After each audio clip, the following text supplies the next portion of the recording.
Hello friends, আজ আমি সকাল সকাল ঝুড়ি নিয়ে চলে এসেছি ছাদ বাগানে ফুল তুলবো বলে। তোমরা তো জানোই আজকে হচ্ছে বিপত্তারিণী পুজো।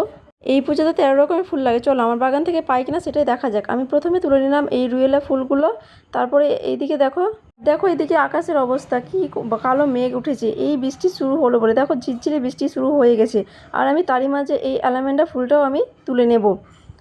আমার সবগুলো ফুল তোলা হয়ে গেলে চলো এবার দেখা যাক 13 রকম হয় কিনা। চলো এবার ফুলগুলো গোনা যাক। এক, এটা হলো 2, তারপরে হচ্ছে এটা নিয়ে হলো 3 রকমের ফুল, এটা 4, আর এই দিকে দেখো এটা হচ্ছে 5 রকমের ফুল, আর এই দিকে হচ্ছে এটা হচ্ছে 6 রকমের ফুল, আর এটা নিয়ে হয়ে গেল 7 রকমের ফুল, আর এটা নিয়ে হয়ে গেল আমার 8 রকমের ফুল, আর দেখো এটা নিয়ে হয়ে গেল আমার 9 রকমের ফুল, আর এই দিকে এটা নিয়ে হয়ে গেল আমার 10 রকমের ফুল, আর এই আকন্দ ফুল নিয়ে হলো আমার 11 রকমের ফুল, আর এই শিউলিটা নিয়ে হলো 12 রকমের ফুল, আর এই দিকে এই টগরগুলো নিয়ে আমার টোটাল 13 রকমের ফুল হয়ে গেল। আমি আমার বাগান থেকে 13 রকমের ফুল পেয়ে গিয়েছি। তবে কি আজ আমার বাগান করা সার্থক? তোমাদের কি মনে হয়? চলো আজকে এই পর্যন্ত, দেখা হচ্ছে পরের ভিডিওতে।